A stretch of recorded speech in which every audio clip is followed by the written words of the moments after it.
दोस्तों, आप में से जिन सब ने मेरी पिछली वीडियो देखी है उन्हें पता होगा कि झारखंड स्टाफ सिलेक्शन कमीशन ने इंटरमीडिएट लेवल के लिए जो वैकेंसी है 2022 के लिए वो अनाउंस कर दी है। इसके लिए जो ऑनलाइन आवेदन है 20 मई 2022 से लेकर 19 जून 2022 तक भरे जाएंगे। ये परीक्षा जो है इंटरमीडिएट लेवल की होगी और इस नियुक्ति प्रक्रिया के लिए 991 पोस्ट की जो वैकेंसी है टोटल वो निकाली गई है। इनमें से 5 पोस्ट जो हैं वो बैकलॉग के लिए हैं और 986 पोस्ट जो हैं वो रेगुलर वैकेंसी के हैं। इंटरमीडिएट लेवल पर होने वाली ये परीक्षा जो है इसके लिए कंप्यूटर का नॉलेज और साथ ही साथ हिंदी टाइपिंग होना भी आवश्यक है। तो आइए देखते हैं कि इस वैकेंसी की जो महत्वपूर्ण चीज़ें हैं वो कौन कौन सी चीज़ें हैं, जैसे कि एज क्या है, फ़ी क्या है आदि के बारे में इस वीडियो में हम डिटेल्स में जानेंगे। इस परीक्षा का सिलेबस कैसा रहेगा, इस परीक्षा को पास करने के लिए कौन कौन सी चीज़ें आपको पढ़नी होंगी, उसके बारे में मैं बहुत जल्दी ही एक वीडियो और लेकर आऊँगा। तो इन डिटेल्स को जानने के लिए बने रहिए मेरे साथ रैपिड जियो में। अगर आपने अभी तक मेरे इस चैनल को सब्सक्राइब नहीं किया है तो ज़रूर सब्सक्राइब कर लें और बेल आइकन को ज़रूर प्रेस कर लें ताकि नई वीडियो की नोटिफिकेशंस जो है वो आप तक पहुंचती रहे। इस चैनल के माध्यम से मैं करियर और एजुकेशन से संबंधित ऐसी ही नई जानकारियाँ आप तक लेकर आता रहूँगा। तो चलिए आइए इस वीडियो में आगे बढ़ते हैं। दोस्तों, झारखंड कर्मचारी चयन आयोग ने झारखंड इंटरमीडिएट स्तर कंप्यूटर ज्ञान एवं कंप्यूटर में हिंदी टंकन अर्हता धारक पद हेतु संयुक्त प्रतियोगिता परीक्षा 2022 की घोषणा कर दी है। इसके लिए नियमित भर्ती की कुछ पोस्ट जो हैं वो अनाउंस किए गए हैं और बैकलॉग भर्ती के कुछ पोस्ट जो हैं वो भी अनाउंस किए गए हैं। कुल मिलाकर लगभग 900 से अधिक पोस्ट की जो है वो भर्ती इसमें की जाएगी। इसमें बैकलॉग 5 पोस्ट भी शामिल होंगे। तो आइए देखते हैं कि इस परीक्षा की जो मुख्य चीज़ें हैं वो क्या क्या रहने वाली हैं।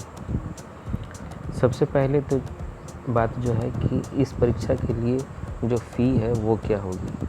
तो इस परीक्षा का शुल्क जो रखा गया है वो 100 रुपये रखा गया है और झारखंड राज्य के अनुसूचित जनजाति अनुसूचित जाति के अभ्यर्थियों के लिए परीक्षा शुल्क 50 रुपये रखा गया है। नेक्स्ट हम लोग देखते हैं कि कौन कौन से विभाग में कितनी रिक्तियां हैं। तो इसके लिए जो है अगर आप डिटेल एडवर्टाइजमेंट थोड़ा देख लेंगे तो वो ज़्यादा बेटर रहेगा, बट इन शॉर्ट मैं बताना चाहूँगा कि नगर विकास एवं आवास विभाग, अनुसूचित जनजाति अनुसूचित जाति अल्पसंख्यक एवं पिछड़ा वर्ग कल्याण विभाग, प्रशिक्षण एवं कौशल विकास विभाग, निदेशालय नियोजन एवं प्रशिक्षण विभाग, वाणिज्य कर विभाग के साथ श्रम नियोजन प्रशिक्षण एवं कौशल विकास विभाग के अंतर्गत कर्मचारी राज्य बीमा योजना के कार्यालयों एवं अस्पताल चिकित्सालयों के लिए के साथ परिवहन विभाग के अधीन क्षेत्रीय कार्यालय एवं खान एवं भूतत्व विभाग के लिए निम्न वर्गीय लिपिक की रिक्तियों की घोषणा की गई है। इसके साथ ही नगर विकास एवं आवास विभाग के लिए स्टेनोग्राफर एवं निजी सहायकों के लिए भी रिक्तियां घोषित की गई हैं। यानी कि कुल मिलाकर 2 तरह के पोस्ट की जो है वो वैकेंसी निकाली गई है। पहला है स्टेनोग्राफर या निजी सहायक और दूसरा है निम्न वर्गीय लिपिक। आइए अब देखते हैं कि इन दोनों पोस्टों के लिए जो न्यूनतम शैक्षणिक योग्यता है वह क्या क्या है। स्टेनोग्राफर या निजी सहायक का जो वेतनमान होगा वो 7th पे कमीशन के अनुसार पे मैट्रिक्स लेवल 4 का होगा, जो 25,500 रुपये से लेकर 81,100 रुपये तक के लिए होता है। इस पोस्ट के लिए जो न्यूनतम शैक्षणिक योग्यता है वह है किसी मान्यता प्राप्त महाविद्यालय संस्थान से इंटरमीडिएट या +2।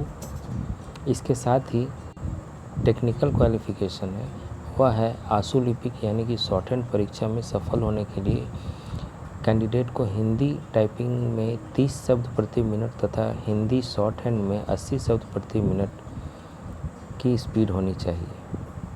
अनुसूचित जनजाति एवं अनुसूचित जाति के कैंडिडेट्स को हिंदी शॉर्ट हैंड में 80 शब्द प्रति मिनट तथा हिंदी टाइपिंग में 25 शब्द प्रति मिनट की गति वांछनीय है।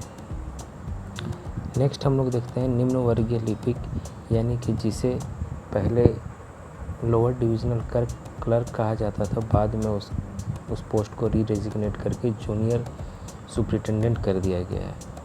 वो 7th पे उसका वेतनमान जो है वो 7th पे कमीशन के अनुसार पे मैट्रिक्स लेवल 2 होगा, जो 19,900 रुपये से लेकर 63,200 रुपये के बीच उनकी सैलरी होगी। तो निम्न वर्गीय लिपिक के लिए जो न्यूनतम शैक्षणिक योग्यता है वह भी किसी मान्यता प्राप्त महाविद्यालय संस्थान से इंटरमीडिएट या +2 होनी चाहिए। साथ ही हिंदी में 25 शब्द प्रति मिनट की गति से 250 शब्दों को 10 मिनट में कंप्यूटर पर टाइप करना होगा। इसमें क्वालिफाई करने के लिए 2% से अधिक गलतियां नहीं होनी चाहिए, अदरवाइज़ झारखंड एसएससी ऐसे कैंडिडेट्स को अयोग्य करार दे देगा।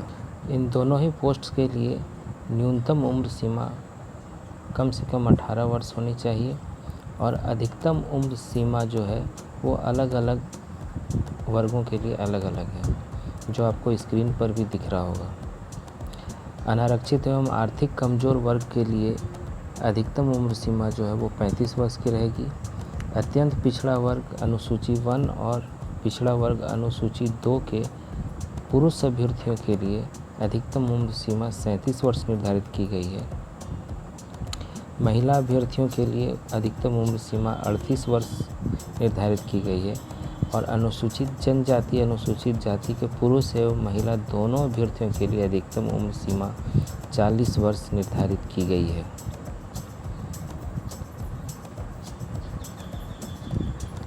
उम्र सीमा में सभी कोटि के निःशक्त अभ्यर्थियों को अधिकतम आयु सीमा में 10 वर्षों की अतिरिक्त छूट दी जाएगी। इसके साथ ही भूतपूर्व सैनिकों को भी अधिकतम आयु सीमा में 5 वर्षों की अतिरिक्त छूट दी जाएगी। इस वैकेंसी के लिए आरक्षण का लाभ लेने के लिए स्थानीय निवासी प्रमाण पत्र और जाति प्रमाण पत्र जो है वो आपको अपलोड करना होगा। इन स्थानीय निवासी प्रमाण पत्र और जाति प्रमाण पत्र के संबंध में कई कंडीशंस हैं जो आप डिस्क्रिप्शन में चेक कर सकते हैं।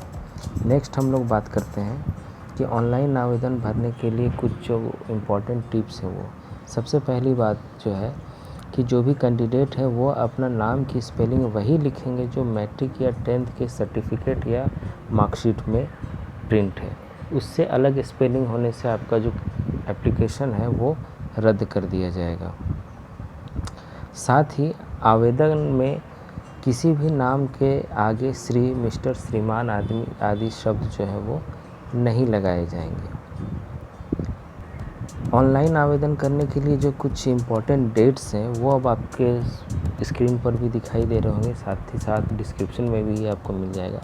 तो सबसे पहला चीज़ जो है वो रजिस्ट्रेशन करने तथा कुछ ज़रूरी इन्फॉर्मेशन डालने का जो दिनांक है वो 20 मई 2022 से शुरू होकर ये रजिस्ट्रेशन जो है वो 19 जून 2022 की आधी रात तक चलेगा। परीक्षा शुल्क का भुगतान जो है वो आप 22 जून 2022 की आधी रात तक कर सकते हैं। फ़ोटो एवं हस्ताक्षर सिग्नेचर अपलोड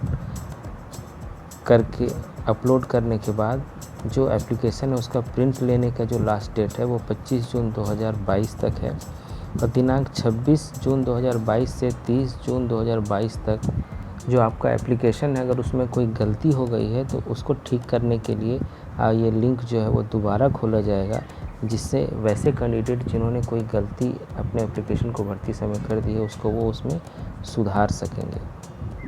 नेक्स्ट है कि एग्ज़ामिनेशन फ़ी जो है वो ऑनलाइन ही आपको पे करना होगा और फॉर्म भरते समय आप किस पोस्ट के लिए पहला प्रेफरेंस रखेंगे, उसके बाद कौन सा पोस्ट लेना चाहेंगे, इसका जो ऑप्शन है वो आपको फॉर्म में डालना होगा। नेक्स्ट हम लोग देखते हैं कि परीक्षा का स्वरूप कैसा होगा।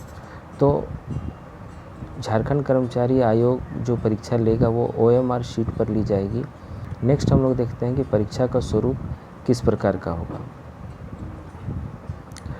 तो परीक्षा जो है वो एक ही चरण में ली जाएगी, मतलब कहने का मतलब है कि एक ही बार में मुख्य परीक्षा होगी, कोई भी प्रीलिम्स बोल के कोई परीक्षा इसमें नहीं होगी। यह मुख्य परीक्षा जो होगी उसमें 3 पेपर्स होंगे और ये परीक्षा 3 पालियों में ली जाएगी।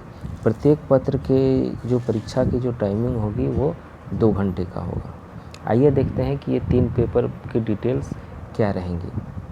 तो पहला पेपर जो होगा वो भाषा ज्ञान का होगा। इसमें कुल 120 प्रश्न होंगे और इस परीक्षा का जो अवधि होगी वो 2 घंटा का होगी। इसमें हिंदी भाषा ज्ञान से 60 प्रश्न पूछे जाएंगे और अंग्रेजी भाषा ज्ञान के 60 प्रश्न पूछे जाएंगे। अगला पेपर यानी पेपर 2 जो होगा वो जनजातीय एवं क्षेत्रीय भाषा से होगा, जिसमें कुल 100 प्रश्न होंगे और यह परीक्षा 2 घंटे की होगी। इस पेपर में उर्दू, संथाली, बंगला, मुंडारी, हो, खड़िया, कुड़ुख, कुरमाली, खोरठा, नागपुरी, पंच परगनिया, उड़िया में से किसी एक भाषा की परीक्षा ली जाएगी और ये विकल्प जो है वो परीक्षार्थी फॉर्म भरते समय खुद चूज़ करेंगे। इस परीक्षा में संबंधित भाषा के 100 बहुवैकल्पिक प्रश्न पूछे जाएंगे, जिसका आंसर कैंडिडेट्स को OMR शीट पर देना है। नेक्स्ट है पेपर 3 में सामान्य ज्ञान के कुल 120 प्रश्न होंगे और जिसकी परीक्षा की अवधि भी 2 घंटे ही होगी। इस पेपर में सामान्य अध्ययन के 30 प्रश्न होंगे, झारखंड राज्य से संबंधित 40 प्रश्न होंगे और कंप्यूटर ज्ञान एवं कंप्यूटर पर हिंदी टंकन से संबंधित 50 प्रश्न होंगे। सामान्य ज्ञान परीक्षा में 30% अंक प्राप्त करना इसमें कैंडिडेट्स के लिए अनिवार्य होगा, अदरवाइज़ आपको फेल घोषित कर दिया जाएगा। तो दोस्तों ये थी इस वैकेंसी से रिलेटेड कुछ इम्पॉर्टेंट जानकारियाँ। इस परीक्षा से संबंधित सिलेबस को लेकर एक डिटेल वीडियो जल्दी ही मैं अपलोड करूँगा। अगर उन सारी डिटेल्स से आप अवगत होना चाहते हैं तो मेरे इस चैनल को सब्सक्राइब करके रखिए, ताकि जैसे ही मैं वीडियो अपलोड करूँ वो आप तक पहुँच जाए। तो चलिए मिलते हैं अगले वीडियो में, तब तक के लिए गुड लक।